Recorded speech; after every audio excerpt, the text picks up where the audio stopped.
Yun ang sinabi ko noong mayor ako. Hindi sila naniniwala. Ay sabi niya, extrajudicial killing. Putang ina, wag na natin pag-usapan yung sinabi ko sa inyo, wag gawin. Ayaw ko ng droga, ayaw ko ng kidnapping. Hayaan mo ang Davao na mag-bloom sa sarili niya. Na walang problema ang tao dito. Hindi ko kay laking Davao ako eh. Dumating ako dito, nakakarang ba? So do not fuck with me. This is my city and I want it peaceful city.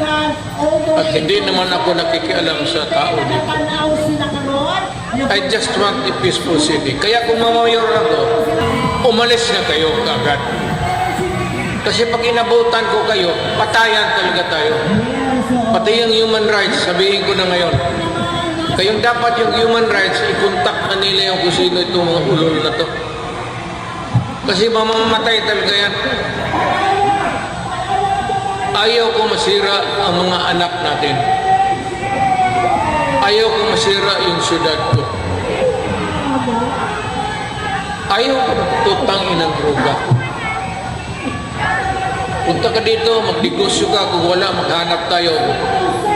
Hanapan kita ng paraan paano ako matulog. No.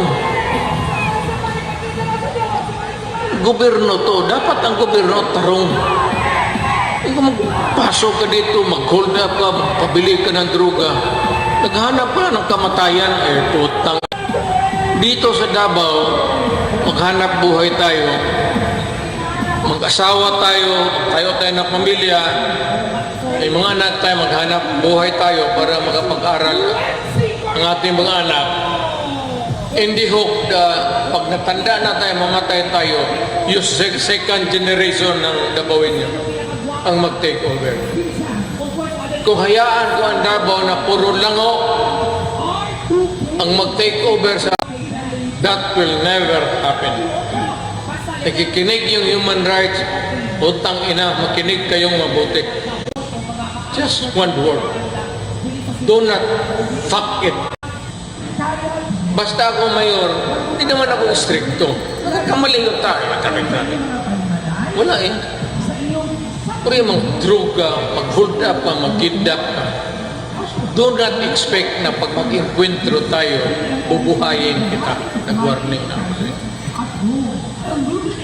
Kayong mga hold upper, tapos i-rape ninyo yung mga biktima ninyo at patayin ninyo, kunin ninyo yung pera. Do not expect na kung ako ang mamayor, mag-enkwentro tayo, bubuhayin ko kayo. Talagang papatayin ko kayo. Dapat makinig ang human rights dyan. Kaya dapat yung human rights magkampanya. Magkampanya sila tulad. Huwag kayong bumoto kay Duterte. Wala ako. I cannot. It's for history to judge me. I will not.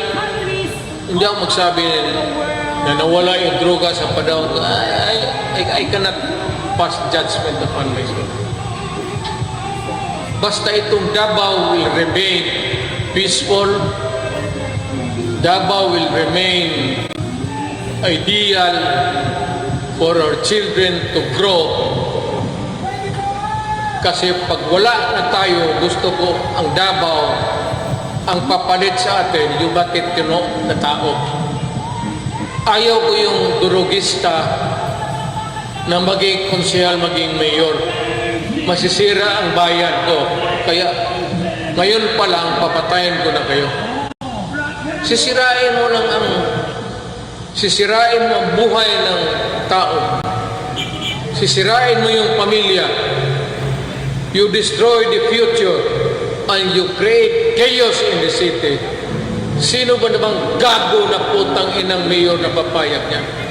Ang papayag yan yung mga ulol na mayor na talawan, na mga ugok na gusto lang titulo mayor, wala namang ginagawa sa syudad niya.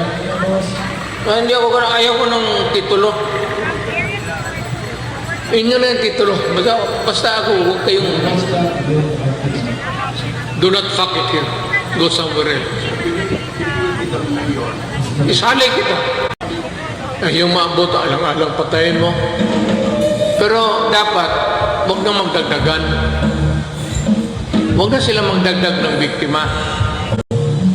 Ngayon, presidente ako, medyo nag-minus-minus man, pero hindi ko talaga kontrolado ang Pilipinas. Malaki.